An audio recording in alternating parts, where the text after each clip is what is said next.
right? And can we go live on Facebook?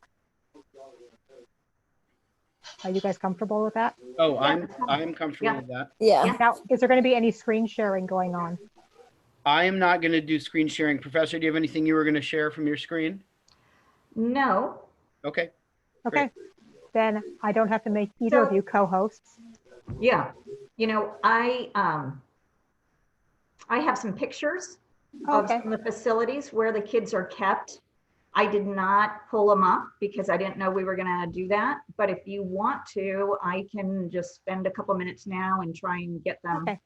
If it's easy, I mean, we were not assuming you were going to be doing that. If it's easy to do, why don't you? Because I think we should wait a couple minutes till people figure out how to get on and everything. Okay. So maybe 2-3 minutes. I'm going to go ahead and admit people from the waiting room. Okay, great. So we're now official. So, and I'm going to mute myself, and then I'm going to start the live stream. Okay.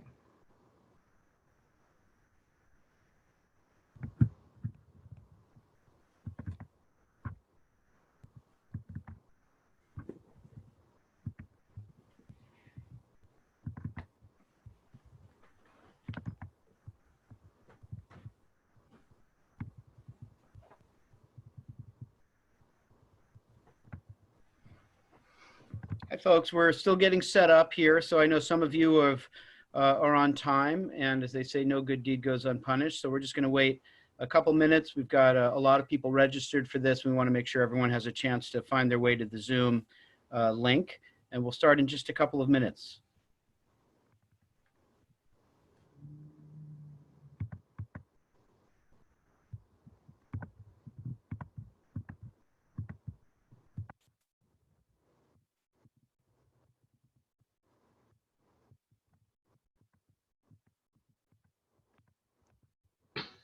Hey, Mickey, how you doing?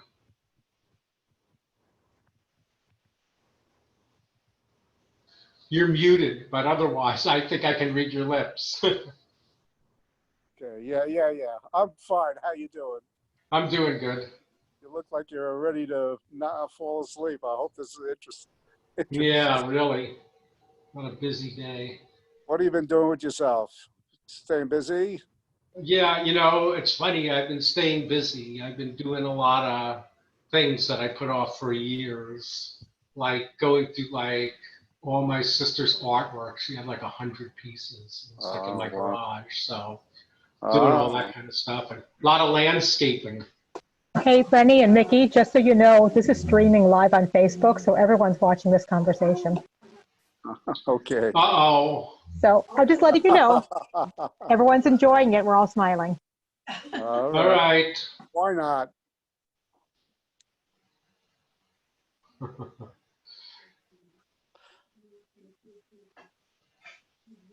Hey, Rabbi, why don't you give us a 3-minute devar while you're there, while we're waiting? No. Just giving you a hard. Sitting in my spot. You want to sit here? You want to change?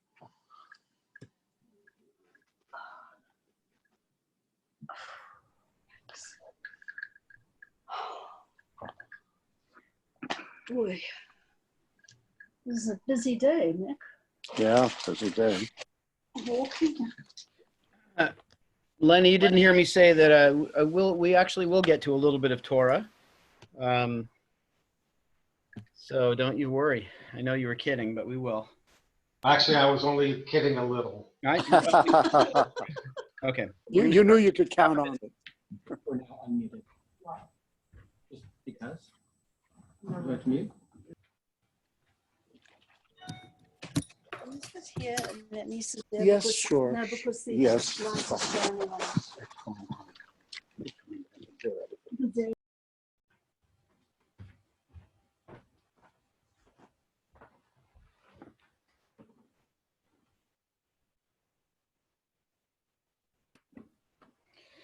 Okay, great, Professor. I just saw your text. So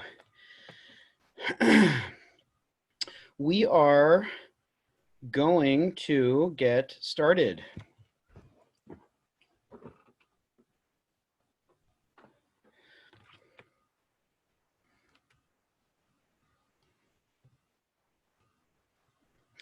Shalom. I am Rabbi Joshua Rose of Congregation Shaarie Torah in Portland, Oregon. Tonight, it is our privilege to welcome Professor Warren Binford to our congregational community for our What's the Big Idea speaker series. I will introduce her in just a moment, but I'm just going to begin with some brief housekeeping and some announcements. Folks will be able to submit questions through the chat room, and Jemmy Mansfield, our executive director, is going to serve as a bit of a moderator, and she'll forward the questions to me, but we're not going to answer them in real time, so we can have a sort of natural flow of a discussion, uninterrupted discussion. The two of us will be able to. So I wanted to say that, and then as a couple of things so you can learn about Congregation Shaarie Torah and what we have going on, you can check our website, shaarietorah.org, SHAARIE Torah.org, and our Facebook page for information about prayer services, teachings, conversations like this one, other upcoming events. And I'm just going to highlight a couple upcoming events that we have, because I don't want folks to miss those. On Tuesday at noon, this is the coolest and weirdest thing that we've done, at least in a very long time. So you may be familiar with the fact that there's a tradition of growing our hair between Passover and the period of the counting of the Omer. And many people are growing their hair, even though they didn't even realize that that was a Jewish custom, just because we're in this strange new world. But then on Lag BaOmer, on the 33rd day of the Omer, there's a custom of cutting the hair. So we are on Tuesday. Tuesday is Lag BaOmer, and at noon, we are going to be joining each other to get our hair cut. And so you can go to our website and learn more about that, or our Facebook page. I'm going to have my hair cut, which is going to be an enormous relief because I'm feeling very shaggy. And it's a beautiful and fun way to kind of celebrate this important, actually pretty profound special day, Lag BaOmer, but also do it as a community with a little bit of a fun twist. So we'll be doing that. That's Tuesday at noon, and you can get the Zoom link on our website or on from our email or from our Facebook page. And I also want to point out that on Shavuot, May 28th is Shavuot, and we have some special programming that night. Of course, on Shavuot, the first and second day Shavuot services, we will be having morning services at 9:30 with the Chazan and I, at 9:30 in the morning. But just before Erev Shavuot, on May 28th, Rachel Stern has agreed to do a yoga teaching. So to prepare our approach to Sinai by getting body and soul ready together. She's a very gifted yoga teacher who puts a lot of thought into the connection between yoga and Jewish teaching and Jewish spirituality. So prepare to walk up to Har Sinai, Mount Sinai, with a little bit of yoga. That's at 6 p.m. And then I will be teaching, not related to yoga.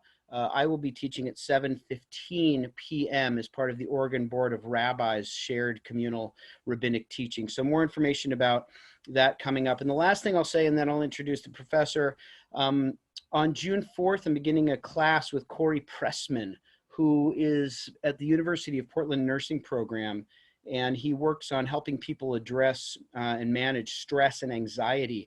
And he and I are going to do a 3-part class together because we thought that this would be very useful to people who are currently dealing with stress and anxiety, as all of us are in this strange new world that we have, that we're all operating in. And we'll be talking about Jewish teachings, but also physical exercises and other teachings drawn out of psychology and other fields to really help you manage stress and anxiety and to come through this with strength and health. So more on that, as I said, from our emails and our website and other ways that we communicate with people. So now I want to welcome Professor Warren Binford. And it's usually not my practice to give a long introduction to folks. On our first of the What's the Big Idea series, when we had Eric with us, I didn't give a long introduction to him for his Eric Ward's incredible work with the Western State Center, or Robert Diener. But with Professor Binford, I want to give you a sense, because many of you may be less familiar with her important work, about who she is and what exactly she does and what she brings to the table and why she speaks with a credible voice on this important issue about children who are separated from their families and detained at our border, and why she has special insights into these larger questions related to immigration and United States policy. So she is an internationally recognized children's rights scholar and advocate who holds a tenured position as professor of law and serves as the director of the clinical law program at Willamette University, where she founded Willamette's Child and Family Advocacy Clinic, which has provided pro bono legal support to children and families in crisis, as well as guidance on legislation and public policy. Professor Binford was selected as both a Fulbright Scholar in 2012 in South Africa and the inaugural Fulbright Canada Palix Foundation, I hope I'm pronouncing that correctly, Distinguished Visiting Chair in Brain Science and Child and Family Health and Wellness in 2015 at the University of Calgary in Alberta, where she researched multidisciplinary effects of child sex abuse trauma on survivors. She has provided expertise and support to Save the Children, the International Red Cross, the International Criminal Court, the Japan Red Cross, the Croatia Red Cross, and the Dutch National Rapporteur on Human Trafficking and Sexual Violence Against Children, among many others. Professor Binford is admitted to practice law in California, Oregon, the United States District Court, Eastern and Northern Districts of California, and the Ninth Circuit Court of Appeals and the U.S. Supreme Court. She served as a Special Assistant Attorney General for our own beloved state of Oregon from 2006 to 2011. So, Professor, welcome, and thank you so much for taking time to be with us for this important discussion. I'm just going to jump right in and just start with a very simple question, and that is, can you tell us what is happening right now with children at our border? Give people just a little bit of a snapshot about what is the current predicament. Yeah, so basically what's happening right now is we've seen a significant decrease in the number of children who are being detained at the US-Mexican border from where it was a year ago. A year ago, we had arguably the highest number of children that we've ever seen at the border being held by the US government, often in abusive, negligent, and illegal conditions. And that's part of what took this whole situation public. In response to that, there were a number of court actions that were taken to try and force the government to release some of these children and to reunite them, to release all of these children really, and reunite them with their families. We know that 89% of the children held generally do have family or other loved ones who are waiting to take care of them here in the United States, so they don't need to be in the care of the United States government. And there were a number of changes in personnel that were made down on the border in order to, as a result of the abuse that we had documented last summer. Of these children, many of them are in COVID-affected facilities, and the attorneys who represent the children have brought a legal action starting in March to try and get these children released, because they are under law supposed to be released within approximately 20 days. That has been going back and forth, but we have seen more and more children who are continue to be held and being placed at risk of developing the coronavirus or contracting the coronavirus. We in fact have documented that a number of children are suffering from the coronavirus after being placed in these facilities and not having social distancing guidelines followed in the facilities. Many people come to me and they say, you know, aren't you happy? Aren't you excited that there are 12,000 kids who are no longer in the facilities at this particular point in time? And of course, across the last year, it's far more than 12,000 children that have been released, but that the population has been released by 12,000 on a pretty consistent basis in recent months.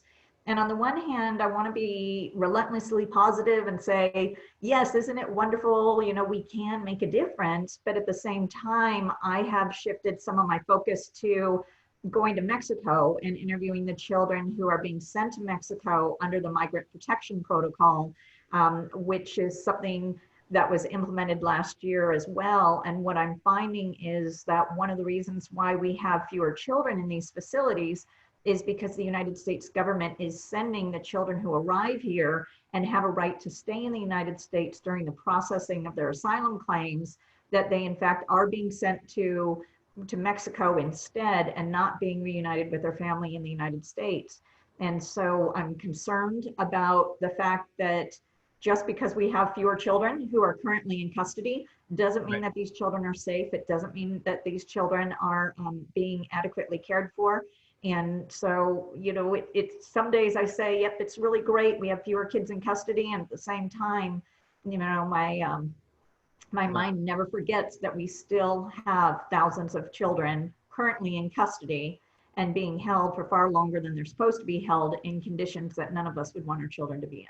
Right. And I actually do want to, I am going to want to go into some of that in detail, because I want to make sure that everybody listening really sees into this beyond just the headlines. And as I think, as I shared with you, Professor, as we were preparing for this and speaking on the phone, that I really found in doing research for this before reaching out to you, and then in preparation for tonight's call, I really, as I posted on Facebook, it was just stomach churning, and I want us all to kind of face that. And I do want to, I'm going to ask you to go into some detail, but let me ask first though, when you say that folks, that these, you said kind of parenthetically in just a moment ago, that these are children who have a right to stay here. Can you explain to folks who may not understand how this law works, why is it that someone can claim that these folks have a right to stay here? Yeah, so basically not all of these children have a legal right to be in the United States permanently, but let me back up and say that it is unlawful for someone to come to the United States, cross the border without government permission, you know, without the appropriate documentation, unless they're coming here expressly for the purpose of claiming asylum. And if they are here for the purpose of claiming asylum, coming into the United States without documentation is not a criminal act. So for those children, they have done absolutely nothing wrong in coming to the United States, even if they did not have the permission of the US government to enter into our country. Now, once they come here for the purpose of claiming asylum, and once they come here for that purpose, they have the right to be processed, to be given due process. And during that procedure, that process where the American government and if necessary, judges consider their asylum claim, they have the right to be treated humanely. And if they're children, they have the right to be with their family, with parents. If their parents aren't available, other family members. If there are no other family members available, then they have the right to be placed with an adult in the United States who's authorized by the parents, not by the government, to take care of them. And only if there's no parent, other family member, or other authorized adult in the United States to take care of them, only then do we need the government, the US government, to take care of the children, and that's only approximately 11%. So basically, the children who come here for the purpose of claiming asylum have a right to be here for the duration of their asylum claim being processed. And once that decision is made, then they have the right either to be fully integrated in the United States permanently or to be returned to their home country humanely. Right. For the children who come here for a job, for example, not for the purpose of claiming asylum, they have the right to be processed more quickly, but still humanely. Right. Because they don't have an asylum claim that needs to be considered and evidence that needs to be presented. They'll just say, you know, why did you come here? Why are you here? And they say, I came here for work. And the American government says, I'm sorry, you know, you are not authorized to be here. And then they need to send them back to their home country. But regardless of why the children came here, all of them are supposed to be treated humanely.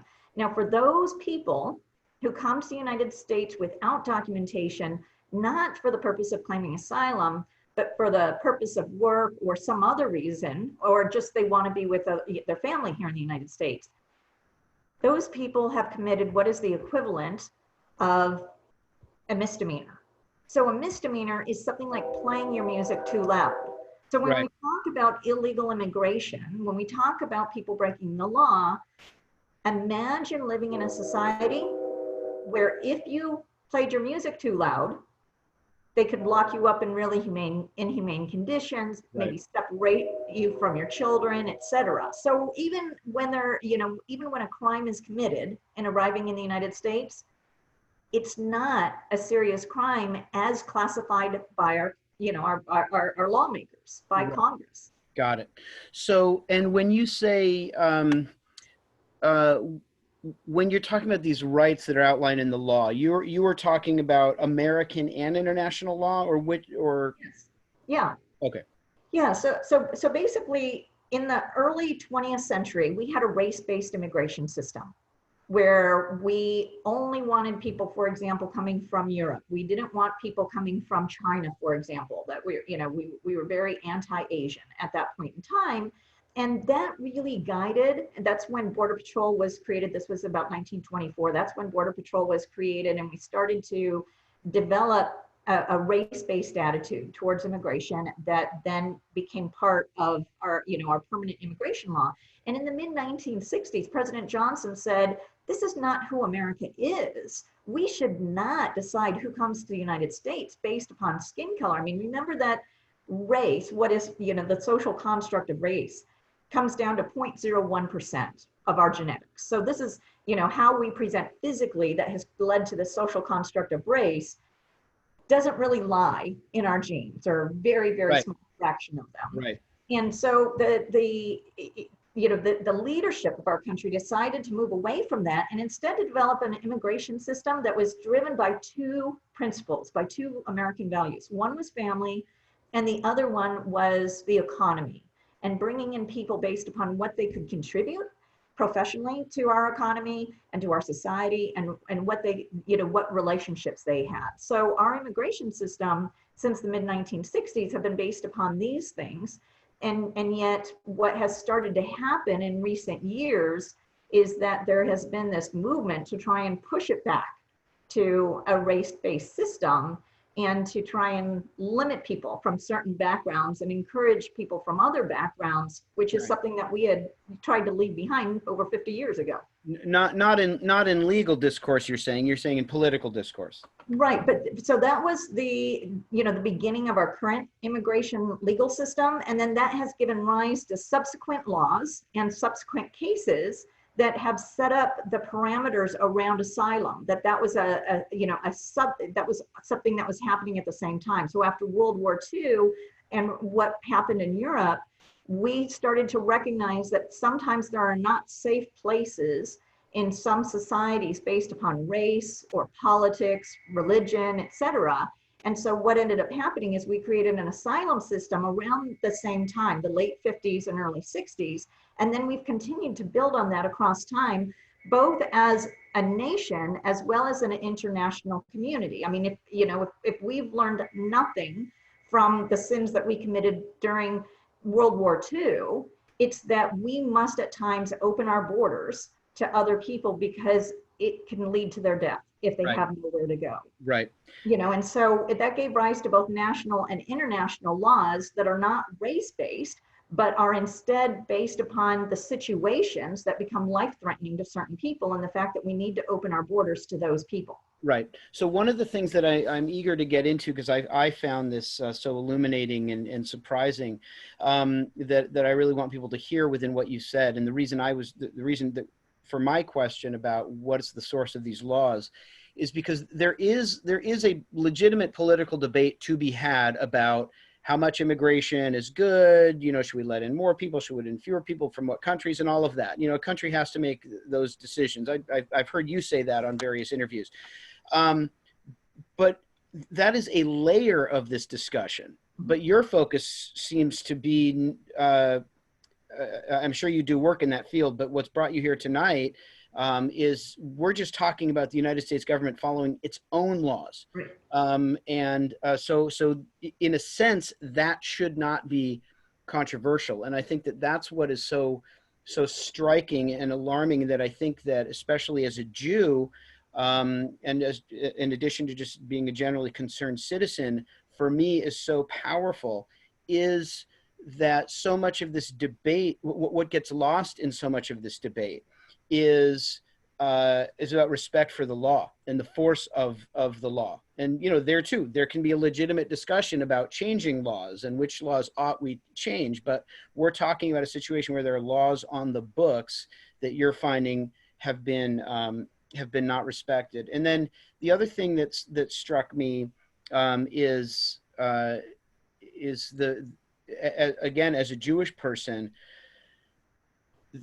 when we look back on the history of immigration, that so much of that tells the Jewish story about what's happened in the United States. And the United States has a, as all I think Jewish people ought to appreciate, the United States has been an incredible gift and an island of safety for Jewish people. And it's also true, though, that even well before World War II,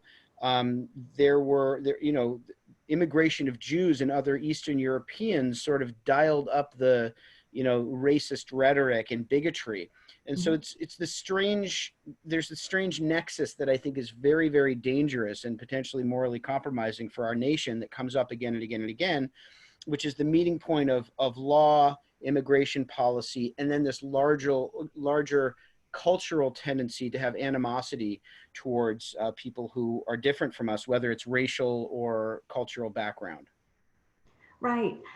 So I think that one of the most frustrating aspects about this for me is that disregard for the rule of law, that we are a nation of laws, that we have very intentionally gone through different periods in our legal making, in our law making, that have moved us towards certain values that I believe we value as a country.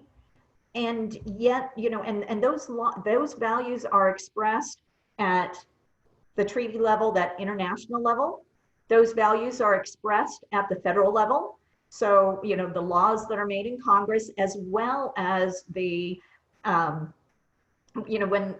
course, in the executive branch of government, they issue regulations to implement the laws that are passed by Congress. So you see these values in the regulations that are passed down by different presidents across time. And then the agencies that they oversee, such as Border Patrol, so the Border Patrol regulations, they all try and set up a system that is supposed to treat these children humanely during the time that they're here, during the time that they are in government care, and then how they're supposed to be processed based upon whether they're seeking asylum or they're here for another reason. And then also at a state and local level where these facilities are supposed to be licensed. And so you see and then the cases that have been brought, some of which have been litigated for 30 years, and are, and that there have been agreements between the government and the children through their attorneys about how they're going to be cared for, and where they're going to be released, to whom they're going to be released, and how long they can be in government custody and everything. And basically what we've seen in the last few years is a total and complete disregard for the rule of law. And it has taken us literally generations to express these values. It's taken us 100 years, basically a full century, to express these values about how children and family are supposed to be treated in the United States when they arrive from somewhere else. And our value is not everybody gets to come to the United States. Right. Our laws don't say we have open borders and anybody who wants to come here can. There is a process, one for people who have claims for asylum and those who don't. And it's important for us to uphold those laws until they are changed, until there's a will of the people to change those laws through their elected officials. And it feels like in the last few years, there has been this attempt to completely bypass that lawmaking process and instead impose a new order within the system that violates children's rights, that breaks up family, that creates trauma, severe trauma for these kids that then can affect them for the rest of their lives. And that's really disturbing to see such a strong disregard for the rule of law, which of course is the framework for a peaceful society. Yeah, Rabbi, am I able to jump in with some questions right now? Yes, please. Thank you. So, Professor, thank you so much. We have a question in the chat room, and by the way, people can write messages into the chat room, and we'll get to the questions as time allows. The question is, wasn't there some time recently when our government couldn't match children with their families? And does this problem persist today? Yeah, so basically what happened was shortly after President Trump was elected, Stephen Miller was hired to come up with an immigration policy that would stem the flow of people in migration into the United States. And in a memo that was subsequently discovered by Senator Merkley, Jeff Merkley, they basically said what we should do is make this as painful as possible for children and families to come to the United States. And if we really make children suffer and we break up families and everything, they will stop coming. And what ended up happening is in 2017, which was the first year that this administration was in office, people on the front line started to see something that they had never seen before. And it was children being taken away from their parents, even though there was no evidence that the parents were abusing the child or severely neglecting the child, or that the parents were felons, or that the parents weren't really the parents traffickers. I mean, those frontline workers had seen for years. That was the government's policy. We keep families together unless they're not really parents, they're abusing the child, or the parent needs to be locked up because they're a felon, not because they crossed the border without documentation, but because they've been involved in some, gang activity or something like that. And it was very few children, very few families who fell into those categories. And all of a sudden, there were more and more families who were being broken up in 2017, and the frontline workers were like, what is going on here? Well, what we didn't know, but we now know, is that the Trump administration was piloting a family separation policy to impose this trauma that had been laid out by Stephen Miller and others about, how to inflict pain on these families. Well, some of the government workers who were on the front lines were so upset about this because there was no way to track the families who belonged to one another. The way that immigrants are processed when they are apprehended on the border or when they surrender, because usually they actively seek out a government official in order to present their claim for asylum. Everybody gets an individual alien number, an alien ID number, and they are not lumped together as a family. And normally it's not a problem because we've always kept families together. And some of the frontline government workers were saying, wait a second, we have no way to keep track of these children when they started to be separated from their families. And they created a family ID number. And this was down in Texas, in one of the major facilities where they often have over 1,000 people at a time in recent years, for processing. And when Washington, D.C. found out that they had created family ID numbers, they ordered them to stop keeping track of what children came with what parents, and they told them that they needed to destroy all records. Well, we know what happened next, which is that it started to get out that the government was practicing this universal separation of children from their parents, and everybody got upset, and the ACLU brought the litigation called Mizell versus ICE on behalf of the parents, requiring that the administration return the children to these parents. And in fact, the court, Judge Sabrow in the United States District Court in Southern California, down in San Diego, he said there is a constitutional right to family integrity that extends not only to US citizens, but to everybody in the country. We have some constitutional rights that only apply to US citizens. We have other constitutional rights that apply to everybody. This is a civil right that belongs to everybody who is within our borders. And he ordered that the children be returned to their families. Well, what ended up happening is that because the government intentionally did not create the records, and then ordered the destruction of the records that they had no way to get many of the children back to their parents, particularly the very young children. And literally some of these children are lost in the system to this day.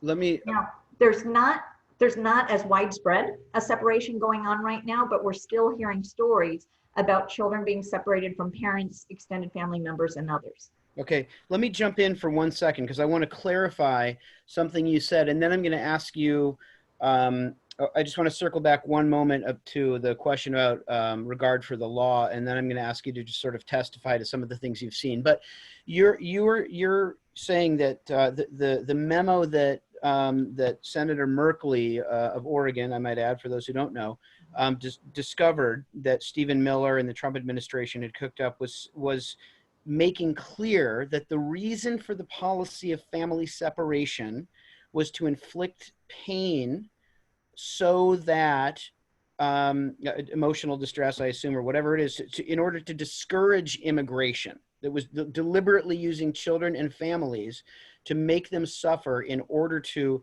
discourage immigration. And then in addition to that, when the frontline folks were trying to make sure that they could eventually keep records so they could eventually reunite families, the administration discouraged them from keeping those records. Ordered them to stop keeping the records and to destroy the records that they have.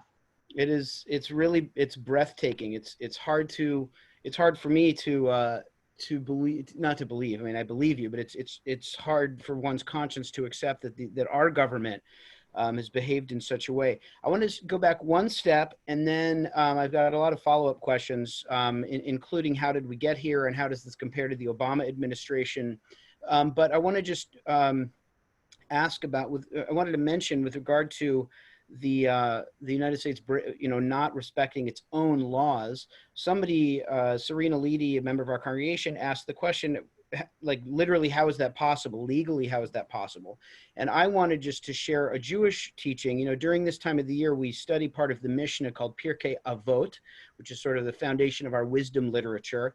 And there's a passage in Pirkei Avot that always really struck me. It's in chapter 3 of Pirkei Avot. For those who are studying right now in my congregation, you are reading this. And it says, pray for the welfare of the government, because without it, one person would eat another person alive.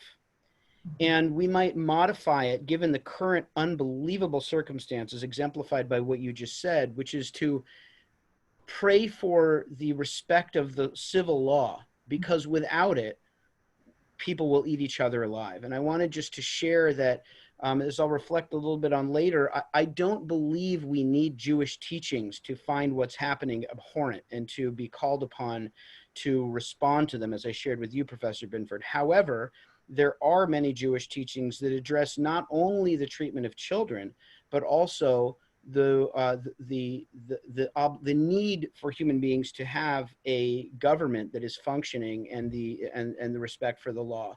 But can you just explain literally how is it possible for the government to not obey its own laws? How does that happen, and how can it persist?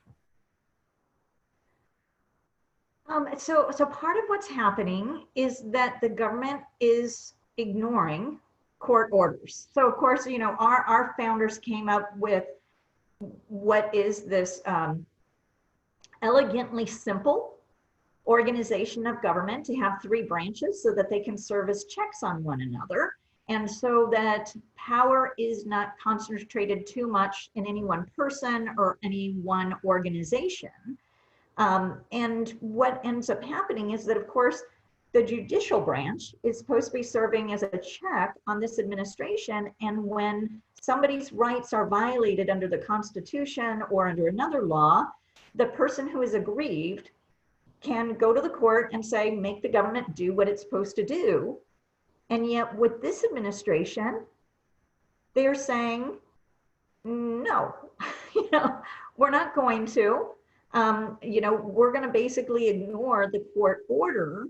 And when you talk about, like, how do you get a government, how do you enforce a court order against a government? Like, how can you force a government to do what it's supposed to do? And this is what is so scary to me at a visceral level, as someone who believes very strongly in America, very strongly in the integrity of our institutions. And I'm not saying we're perfect. We never have been and we never will be, but that doesn't mean that we shouldn't be striving towards perfection, or at least being true to our foundational principles, to our founding principles as a nation. And basically what happens is, once the executive branch starts to ignore court orders and the commitments that it's made and the laws that have been passed by Congress, all of a sudden that gives a green light to everybody else in society to do whatever they want. And I think that we're seeing this to a certain extent with, you know, the current lockdown orders around the country and people starting to disregard those orders. And I think that part of that is coming back to the signal from our leadership that laws don't really matter and that you can disregard them if you want to. So it does start to, you know, create a certain level of anarchy when you have the most powerful person in the country simply ignore a federal judge who says, you need to release these children. You need to reunite these children with their parents. You need to stop separating children from their parents. I mean, and then how, you know, how is a judge supposed to enforce, make the president or, you know, the head of the Customs and Border Patrol or the head of ICE? How is a court supposed to enforce a court order, enforce the law, if the government officials just shrug their shoulders? This, Right. I mean, it really highlights for you how vulnerable we are in a society. Right. If the disregard for law becomes widespread. Right. The law doesn't have any magical heaven-sent force when we're talking about, you know, civil government law. If at the end of the day, if a group of people, including government officials, want to ignore the law, then your answer to how is that possible is they just do, and which is really alarming. And I would say for, you know, here as both as a Jew, but, you know, just as an American with common sense, you know, that I feel like that should really send chills down the spine of everyone who you know, who understands how important law is to the stabilization of a civil society. On more than one occasion, Jews and other religious and racial minorities, or ethnic minorities, I should say, have benefited from, as all citizens do, from the law. I mean, one almost marvels at having to even have this conversation in you know, in the modern era, but apparently we do. Can you speak, and, you know, please be candid and just honest, and don't hold back as to some of the things that you've witnessed? Because I think for many people, you know, we read these headlines and they're horrific, and maybe we see a you know, a photograph of an aggrieved family, of a grieving family, but people have not seen what you have seen. So can you tell people what this looks like on the ground, and, like, you know, locate us? Where are you? What was the trip you took? You know, what were the circumstances, etc.? Yeah, have you made me a co-host, Jemmy? Jemai? Yeah, you can share your screen if you want to share those photos you mentioned. Okay, so what I'm going to do is I'm just going to share with you. It looks like it says that I'm not a co-host. Okay, give us a moment, and maybe while You are a co-host. Okay, let me try again. Okay, so what I'm going to do is I'm going to just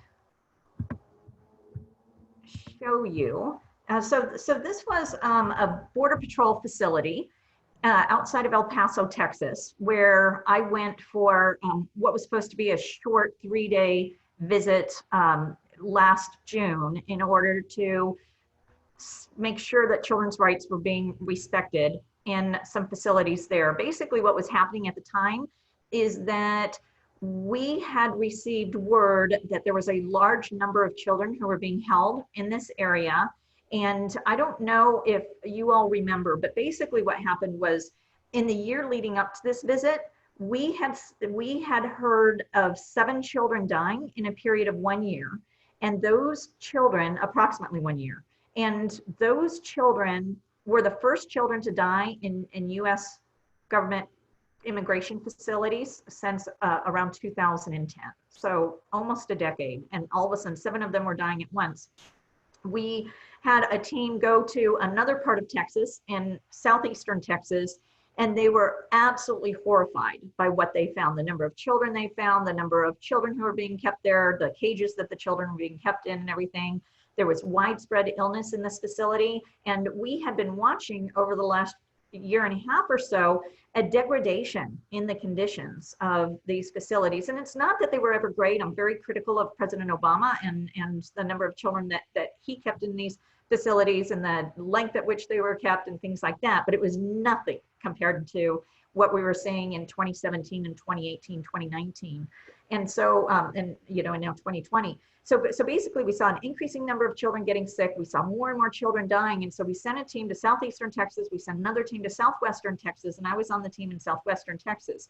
Our colleagues, some of them got so sick after going to the facility in Southeastern Texas, McAllen, Texas, that one of them the team lead had to be hospitalized with the respiratory illness. And in fact, was on a ventilator for 4 days because she ended up getting what the children had contracted through the conditions in these facilities. The kids were arriving healthy and getting sick after they got there. The same thing was happening in some ICE facilities.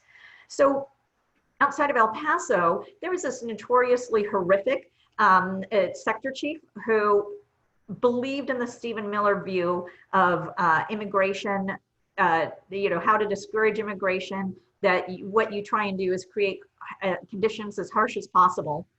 And we were trying to figure out where the kids were outside of El Paso. And we had heard that they kept moving the kids around. We were getting reports from the children of being kept in tents out in the desert. And this was not the Tornillo tent city. I've been there, happy to talk about that. We're willing to talk about that.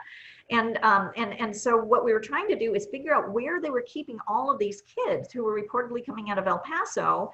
And just before we got there, a colleague of mine from Human Rights Watch, Michael Bohanek, received word from some contacts on the ground that there were a lot of children who were being sent to this brand new Border Patrol facility that was intended for 104 children.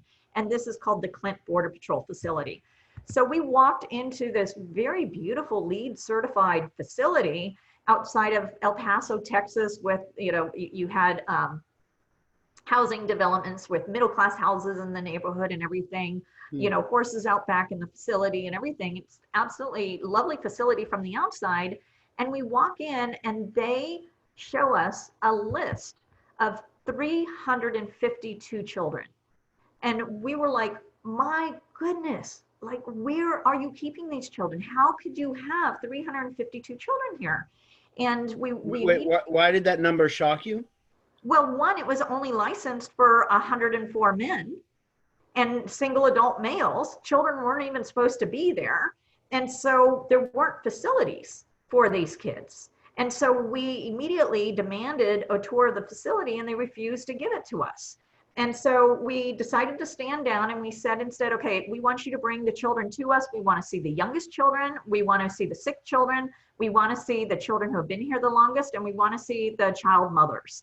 And they started to bring these children to us, and the children burst out into tears. They were dirty, they were hungry, many of them had stained clothes, they were falling asleep with us. Some of the children couldn't even speak because they had been so traumatized.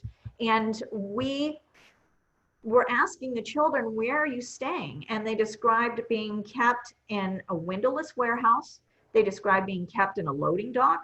They described being kept in jail cells, sleeping on concrete floors, broken air conditioners where the cold, freezing cold water, or Freon or whatever it is, runs towards them on the floor in the middle of the night, the sloping floor, and they try and all move over to get away from the freezing cold water. They talk about being hungry all the time, being fed very small rations of highly processed food, like, a packet of oatmeal, the instant oatmeal in the morning. They talked about being given Kool-Aid or some kind of punch at every meal. They talked about having a cup of soup, an instant soup at lunch, and then a frozen burrito for dinner, and having, some sort of processed sweet for each of these meals, but no fresh fruit, no real significant protein. Many of the kids, the child mothers talk about the fact they were losing their breast milk because they weren't being given enough food. There was no clean water. Wow. The children described going to not being allowed outside for weeks on end, not being given showers, toothbrushes, having access to bathrooms where they had any sort of privacy or anything. So at the end of the day, the Border Patrol will not let us see the facility. So I and some other people at the end of like 9 hours of interviewing these children decided to drive around the facility. And we found this warehouse that really was a windowless warehouse that looked like it was, ordered through Home Depot, really, kind of cheap, thin materials with virtually no windows.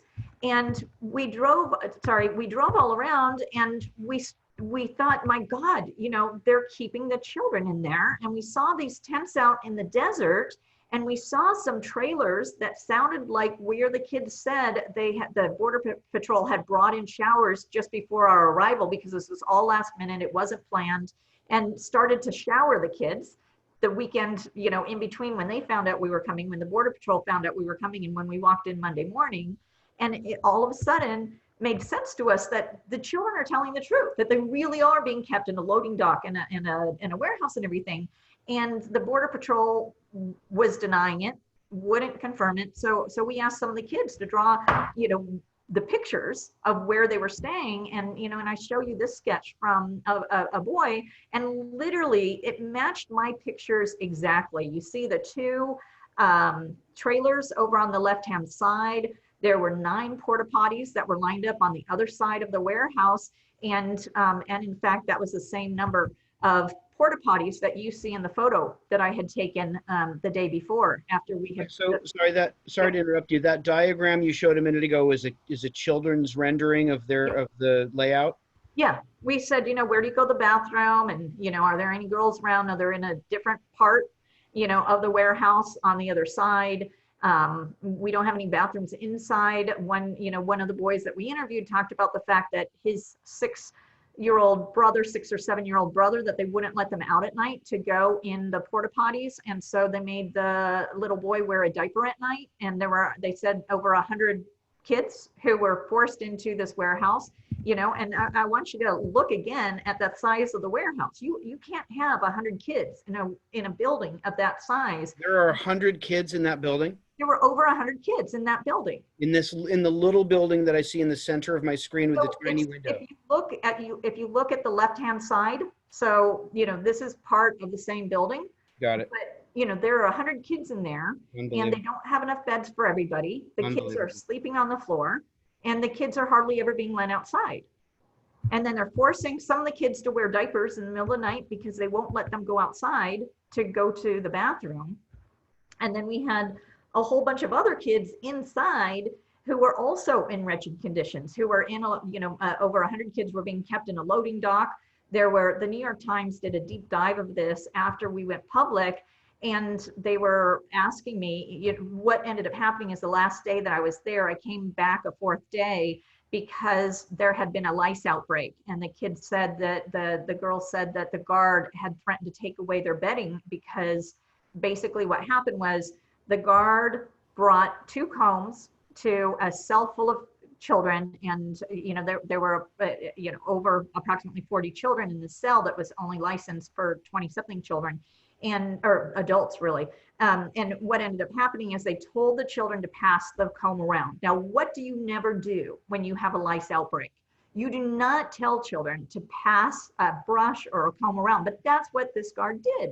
And then he came back a little while later and asked for the combs back, the 2 combs back, and the kids could only produce 1 comb. So he got angry and was yelling at them, and he said that if they did not find the comb, that he was going to take away their bedding for the night, and everybody would sleep on the floor. Now, already, most of the kids were sleeping on the floor, many of them on mats, but there weren't enough mats for everybody. There were a few bunk beds, but they often would sleep 2 to 4 kids on a mat, or 2 to 3 kids to a bed, because they were all trying to keep each other warm and not. How old are the kids in this particular story that you're telling? How old are the kids in the cell? The kids are between the ages of infancy and teenagers. And basically what they were doing is bringing young children to the cell and then asking children to volunteer to take care of the young children.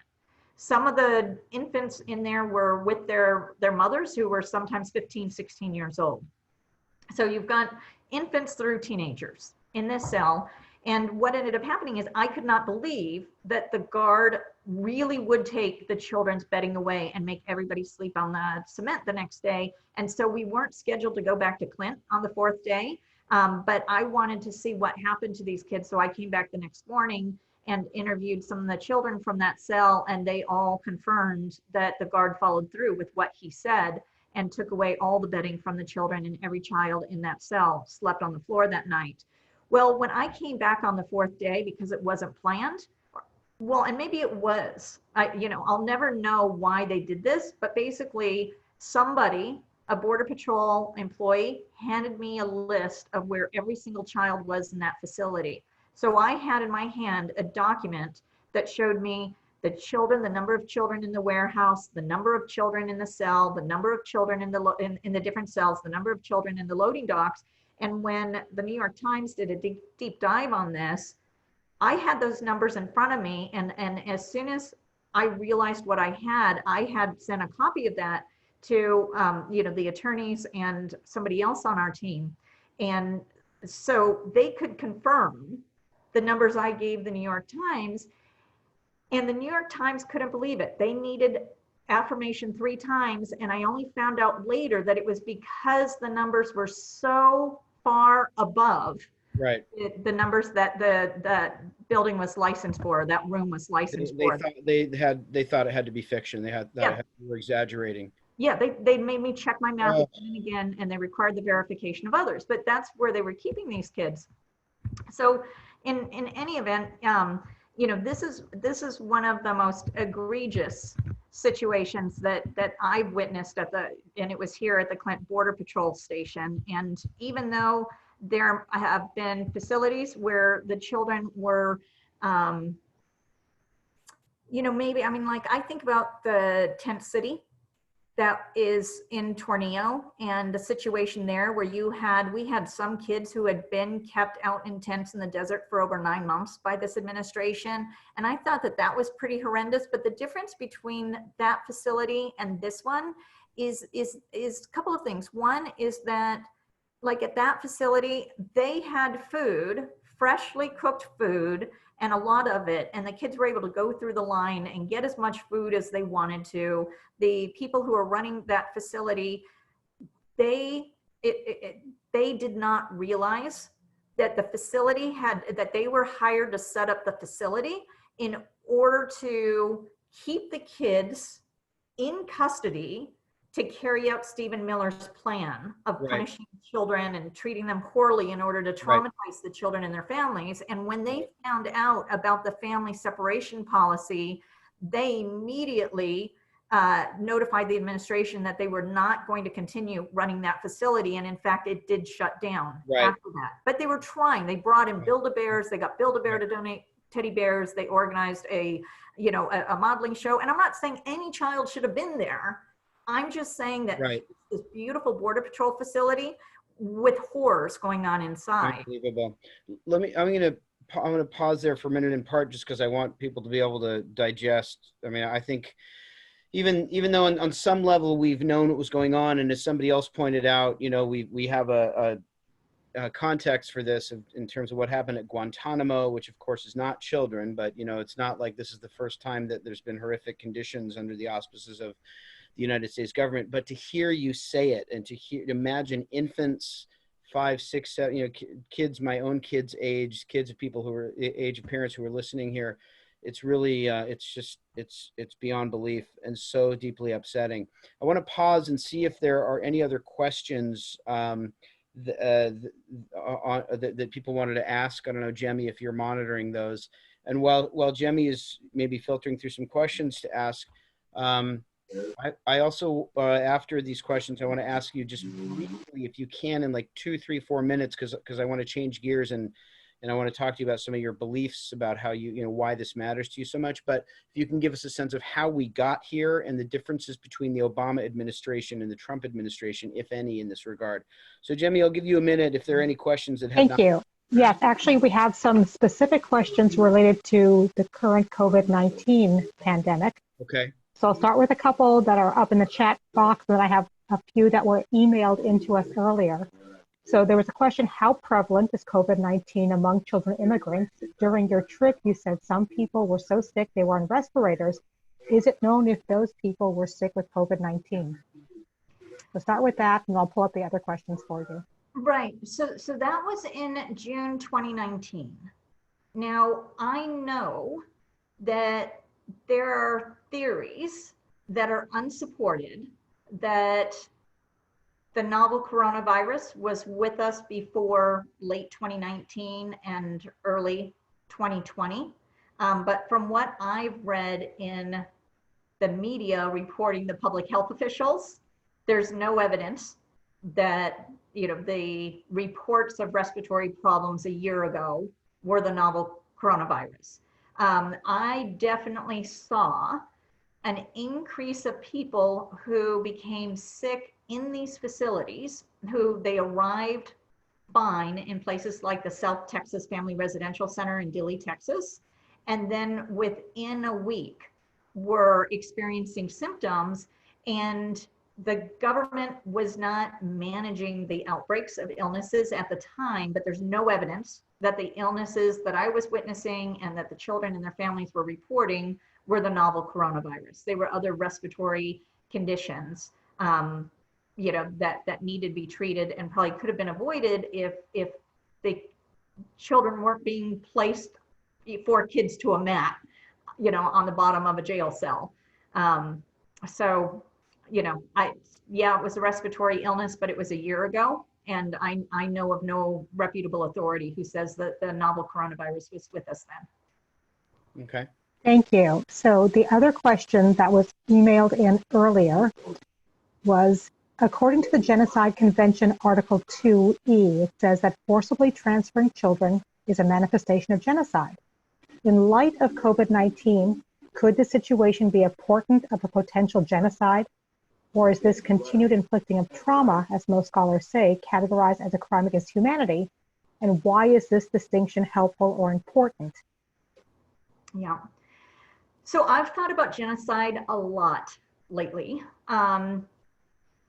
You know, one of the facilities that comes to mind when I think about genocide is the Walmart where children were being kept in southeastern Texas. And in this Walmart, the Trump administration was keeping over 1,500 children.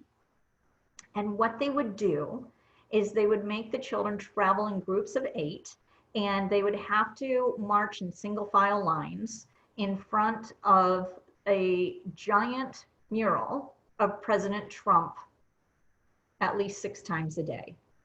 And at the bottom of that mural, it said something like, in order to win the war, you sometimes have to lose a battle. And I have no idea what that meant, but the children were put into these groups and put into different sections of the Walmart, even though they might not speak the dominant language.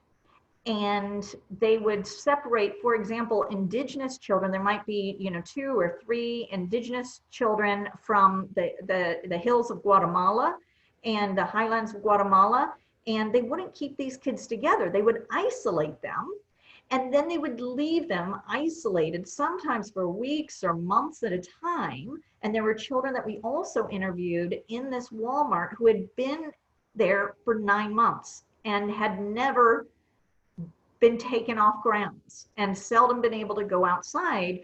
And then when you talk to the children about their religion or their spiritual belief and their spiritual values, they often weren't respected, that they would bring in fundamentalist pastors and, you know, and sometimes Catholic priests. And many of these children did not belong to one or the other or either of these religious groups, and their spiritual needs were not being met at all. And I started to think about, okay, you take these children away from their families, and then you isolate them linguistically, and then you don't give them services or religious leadership or spiritual counseling and support consistent with their spiritual practices, and you leave them there for 9 months. And then we started to see kids die. It was right around the time that we went to the Walmart that those 7 kids started to die. And I started to think, and the children were made to wear uniforms. The children wore uniforms in Dilley. The children wore uniforms at the Walmart. The children wore uniforms at the Tornado Tent City. And I start to think, we are stripping these children of everything that has cultural meaning, religious meaning, familial meaning, linguistic meaning. And then the question is this genocide? And you know, and it's like you want to, on the one hand, be sensitive to the genocides that have involved, you know, thousands or hundreds of thousands or millions in the case of the Holocaust, and not belittle these great traumas that have affected great populations of people. But is it any less genocidal if you do this to, say, 150 children from these indigenous groups in, you know, from the highlands of Guatemala, or, you know, one of the other indigenous groups that sometimes arrive in the United States? And there was something else that I didn't mention, which was in taking away some of these children from their parents, they would place them in foster homes that were 1,000 miles away from where their families are here in the United States.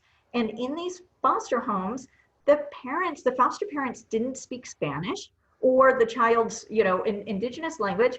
The parents weren't Catholic. They were often fundamentalist Christians. And the children, their parents would call them. Oftentimes the parents were locked up. And, you know, the parents would get enough money to call because they charge outrageous rates for to use the phones in these horrific facilities. And the children would just cry and cry and cry. And that would make the parents cry and cry and cry, because oftentimes they have risked their lives and the lives of their children in order to take them out of an incredibly violent environment that was so, you know, such a threat to their family's health and well-being, that they left everything behind to start over and join family members in the United States. And then when they're trying to escape in order to protect their children, for their child to be taken away and placed with people who didn't speak their language, didn't practice the same religion, had no relationship to the kid, it becomes, in my mind, genocidal.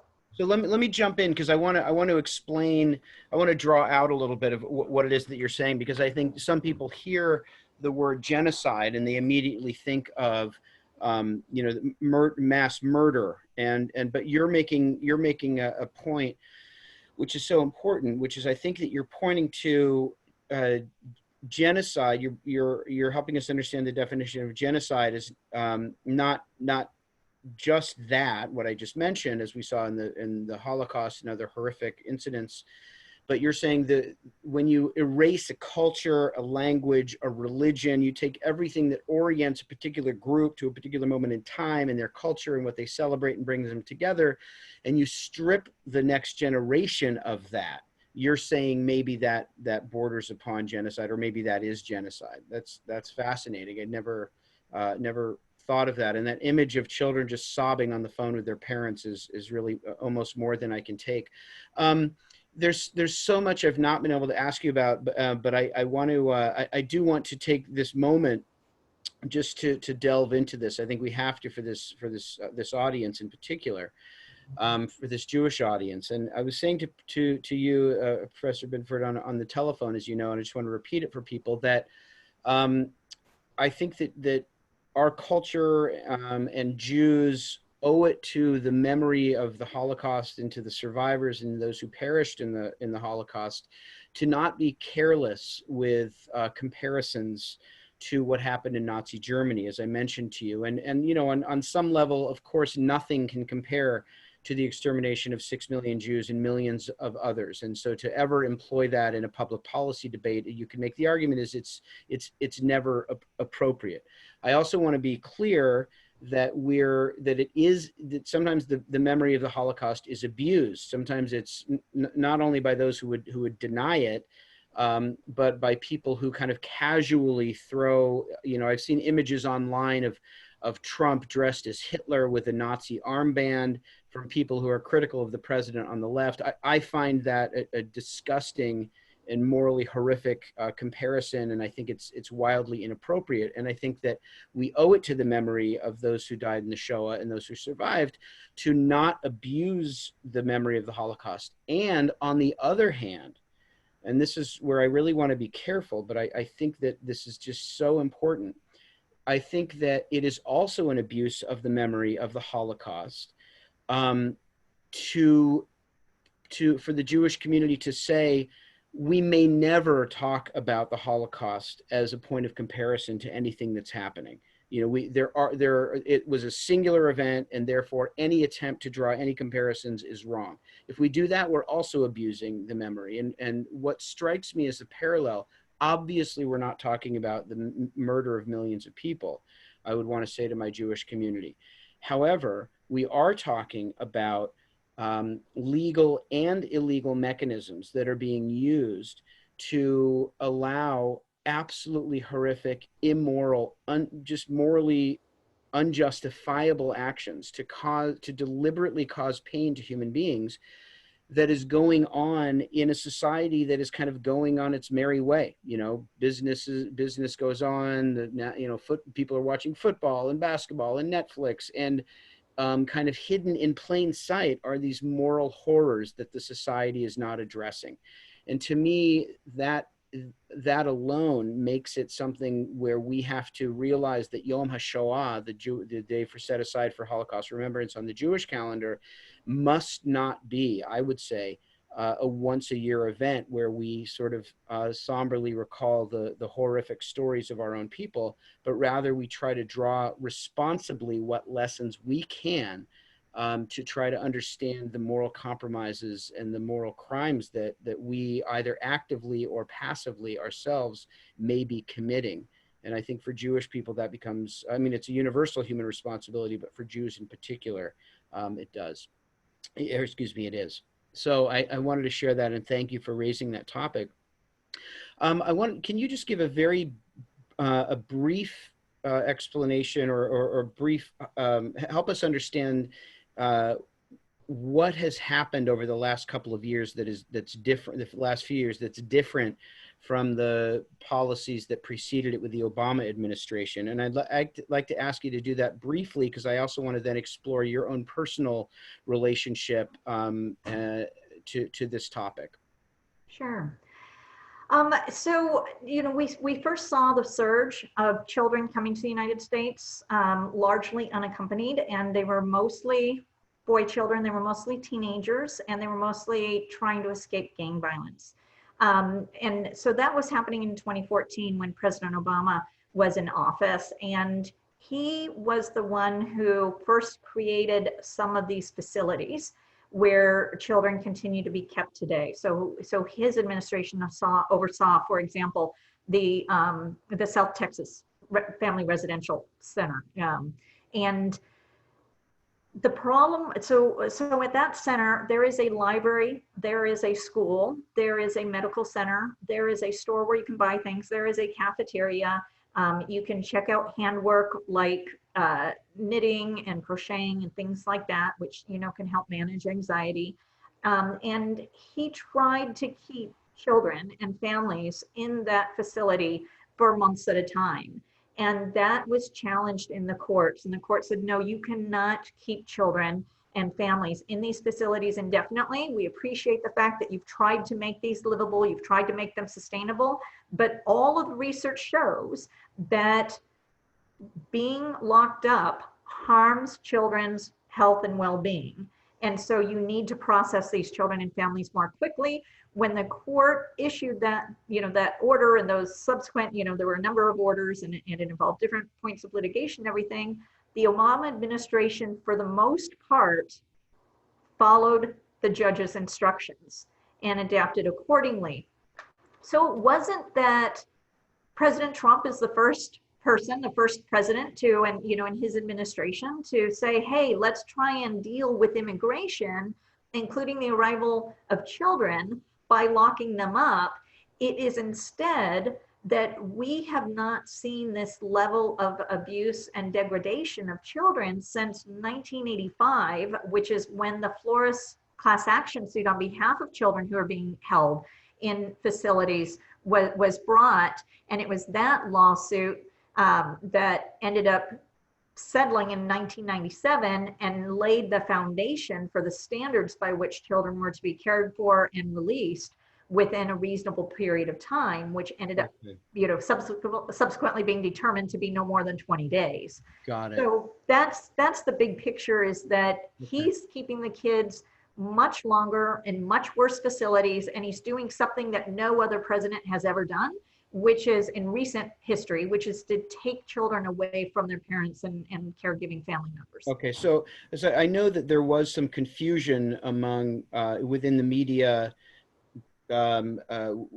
outlets of the media, and therefore among some citizens, people saying that there was not some quantitative difference in policies between the Obama administration. I mean, clearly, it sounds like you have your own challenges and problems with aspects of Obama, but just on this point, and if you'd like to address those, you're welcome to. But on this point, to be clear, you're saying that the family separation policy and the deliberate use of essentially brutalization of children in order to discourage immigration is an innovation of the Trump administration. Is that accurate? Yes. So when people talked about family separation under Obama, they were referring to those three categories that I went over earlier.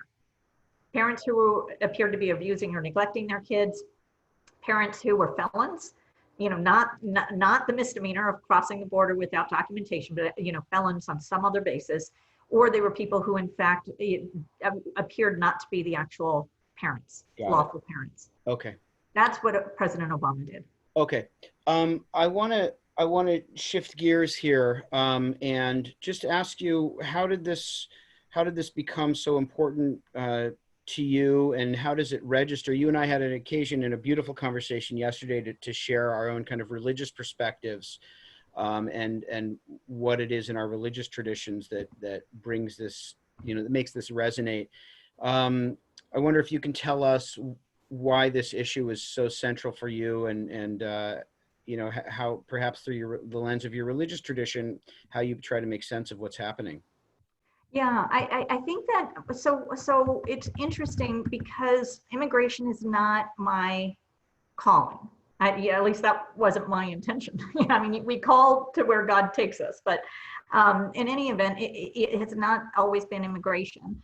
It has always been children that, you know, as I shared with you, I was raised in a progressive religious family and then very conservative religious schools. And so I spent a lot of time studying the Bible as part of, you know, those 13 years of education. And I learned from a very young age that, you know, in Genesis, for example, that we're taught that children are a blessing from God.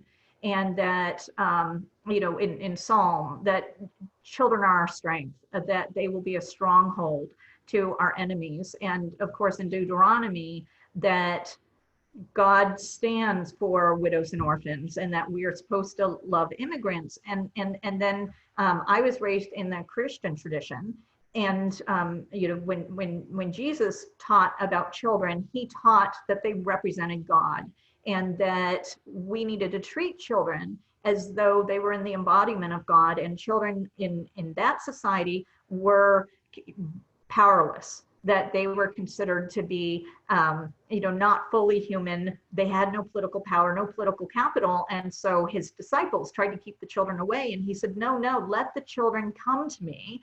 And he warned his followers that if you mistreat, if you lay a hand on a child, you know, you would hope that you were thrown into the sea with a giant stone around your neck. And so this became part of my religious heritage, that children are something that are a gift, that they are to be valued and respected, that we can see God in a child.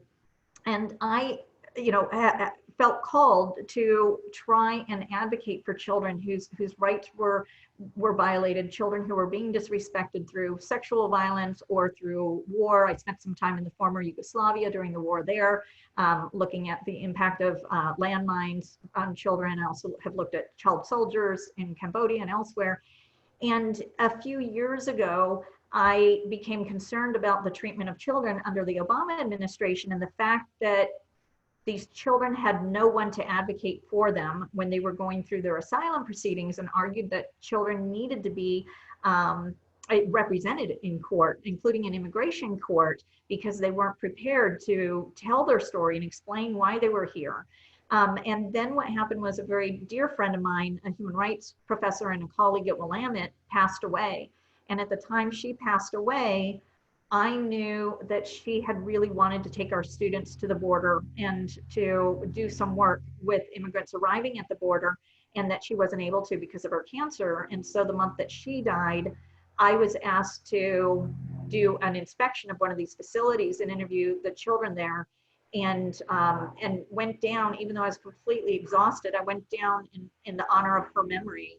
And it placed me on a path where literally over the next few years, I ended up going to a number of facilities every year, and I just watched the situation deteriorating Wow. over the course of this administration. And one of Wow. my professors in college, I studied with Elie Wiesel, and one of the things that Professor Wiesel always taught me was the role that we sometimes have, the obligation that we have to bear witness to the wrongs that we see, and to be willing to testify for them, and to ensure that what we witness becomes a part of our society's memory, in order to ensure that wrongs are not repeated across history. Wow. And so Professor Wiesel's wisdom stayed with me throughout this period, where it's like, I'm not an immigration expert. I mean, I've learned a lot about immigration by working with these children. I'm just a human being who was taught that children are a gift from God and that they need to be honored. And I'm not saying every child needs to stay in America. And I'm not saying, that we should have open borders or anything like that. I believe in national sovereignty. I believe in an orderly immigration process, but I also believe in the rule of law. And the rule of law provides for asylum seekers, so that what we've seen in different societies around the world, in which doors have been closed and people have been killed as a result, does not repeat itself here and now. Wow. That's so powerful.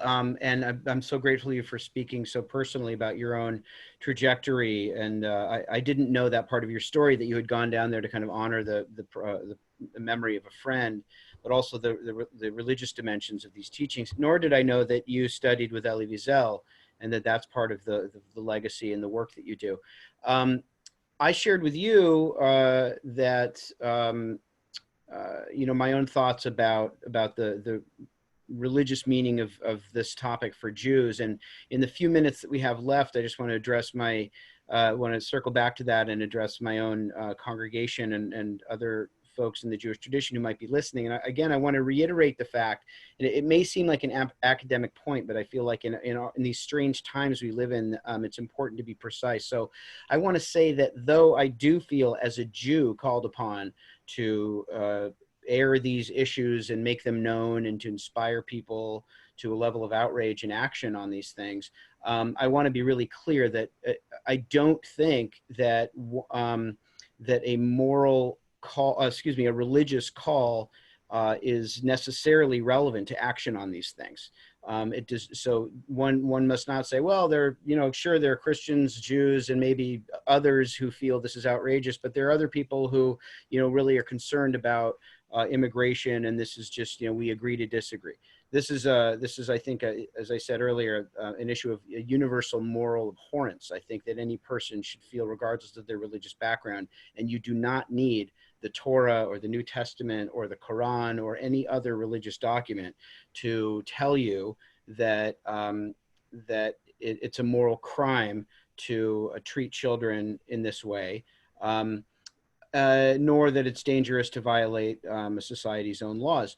Having said that, I do want to point out that the Jewish tradition also has a parallel literature about the preciousness of children and the purity of children. It's a little more complicated than that, of course, but there are very moving, beautiful passages in the Talmud that talk about the fact that I think that if I'm quoting from memory, and at least of the English translation, that the world rests upon the breath of school children. That somehow there's something about the inherent purity of children that can sustain the world.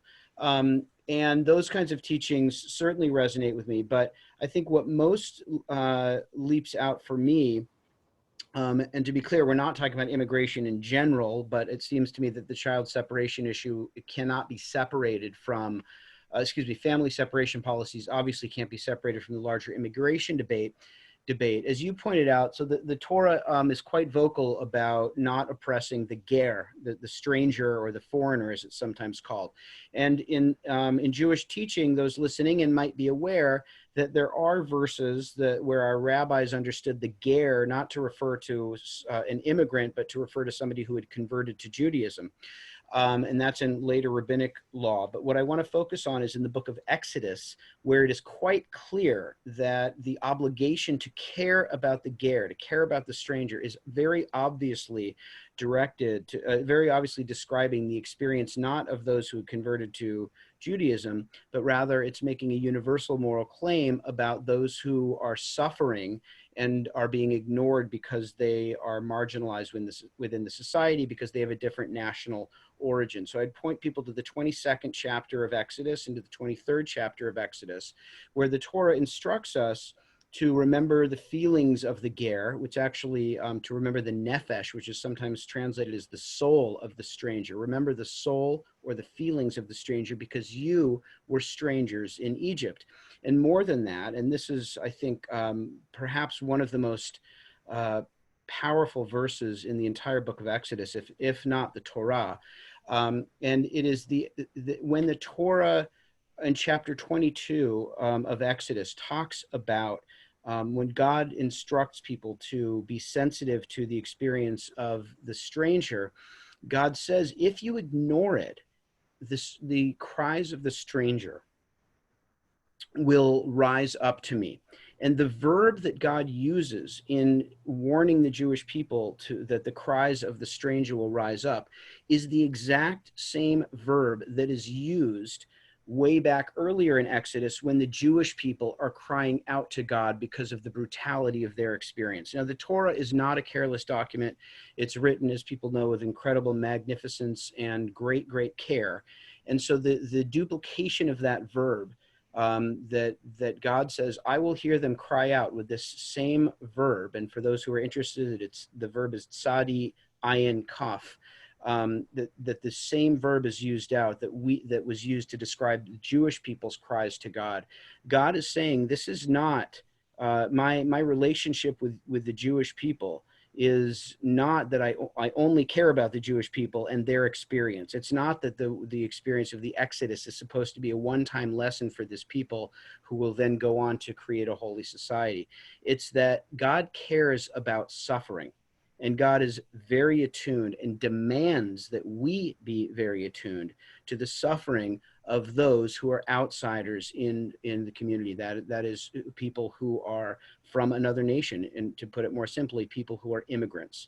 It is there in the book of Exodus, and it is fundamental to our being able to merit the Torah. I would say it's impossible to escape from Egypt and to build a holy society if we don't take out of Egypt the experience and the memory, as you talked about memory, the memory of being the stranger, and therefore committing to build a new moral universe in which we just find that intolerable. And I wanted to share that with you and share that with people. And then I want to close on the question, Professor, what can citizens do? People who are outraged, what is the response to this overwhelming problem? So there are a lot of things that people can do. The first and most important one is to vote out of office anybody who is responsible for disregarding the law. That, it's not just the mistreatment of the children, it's other laws that are being disregarded as well. And I say that as someone, I have been a Republican. I spent most of my life as an independent. I became a Democrat when all of this stuff started to come down. So I'm not coming at this from a partisan perspective. I'm, generally a political moderate. But what is very, as I said, I was critical of President Obama. What's important to us is that we elect officials who believe in the rule of law. And if we are not happy as a society with that law, we have an obligation to elect people and call upon those who are elected to change the law, following the systems that we've created in our country. So first and foremost, please, please, please vote. The second thing that I encourage you to do is to make sure that these children's stories are known, that there are a lot of efforts out there right now to erase these children, erase their accounts. Many of these children and their families are living in society's shadows, and they are not able to come forward and tell their stories with confidence. Many of these children have experienced trauma because of what has happened to them in the border. Many of these children had trauma before they came here, which is why their family left in the first place.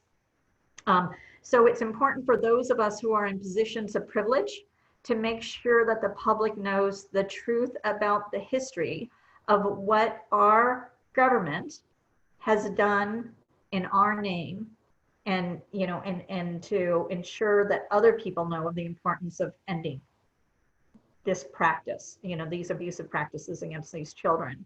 Additionally, we need to decide what gifts we have, what gifts God has given us, whether it is, a gift of time, or a gift of money, or a gift of connections, a gift of platforms, and a gift of energy. And we need to figure out how to deploy those gifts in a way that they can be most effective. So that, for example, I look at the ACLU, and I don't agree with the ACLU. I do a lot of advocacy to try and limit children's exposure to violent and extreme pornography. I don't agree with the ACLU on everything, but what I absolutely recognize is that they have a dispositive impact in this area, and that other organizations do as well, such as the National Center for Youth Law. It's important for us to identify, the Young Center is another one, to identify organizations that are having a transformative impact in this area, and to support those organizations through volunteering or financial support or something else. In addition, I think that it's really, really important for us to not fall prey to what our society is suffering from right now, which is a fracturing. And what this means is that we need to be able to talk across our differences, and to remember that we are more alike than different, and that we need to talk to people that we might not agree with, and to not, when I say talk, I mean listen, that we need to take the time to understand where other people are coming from and maintain those difficult relationships that make us uncomfortable, because when we become divided as a society, we will fall. And so our challenge at this point in history is to engage with one another and stay united in order that we can together provide leadership to the next stage in our history, when hopefully we will not be separating children from their parents, and we won't be locking children up in warehouses and loading docks and things like that. But the only way that we can lead society forward is if we stay engaged. So it's very, very critical that we continue to reach across differences, and continue to listen, and to stay connected to one another. Beautiful, a very potent message right now, and I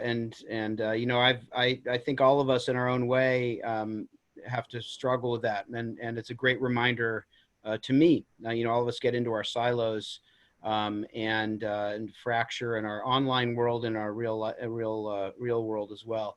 So thank you. You mentioned the ACLU, and then one other. What was the other organization? So some of the organizations that I encourage people to support, I have a whole list that I'm happy to send you. The Young Center. That was it. A lot of individual advocacy for these kids once they've been released. Okay, great. And so the Young Center is one. Los Americas has recently been working with me to get a number of children with special needs across the border legally by working with the government. And so we had one little boy who had been sexually abused 3 times in recent months, after the government sent him to Mexico, and Los Americas was able to get him across, and several other disabled children across. So that's another good organization having an impact. The National Center for Youth Law is working on the Flores case, which has been around since 1985, and that's what sets the standards for children in government care, and for how quickly they need to be released. The Center for Human Rights and Constitutional Law is the original, that's where the lead counsel is based for the Flores lawsuit. So there are a ton of wonderful attorneys out there doing great work on behalf of these children in society.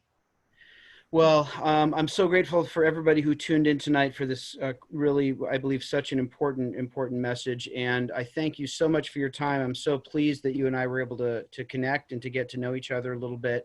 And I'm really grateful to you for the work that you're doing in the world. Thank you. because I think it's healing work, and it inspires people to not give up and to not despair. So thank you so much. Thank you everybody for joining, and check the Shaarie Torah website and our Facebook page for upcoming events. And again, thank you very much. Have a great evening, everyone. Take care. Thanks, everyone. Bye now. Thanks. Thank you, Rabbi. Thank you. Thank you.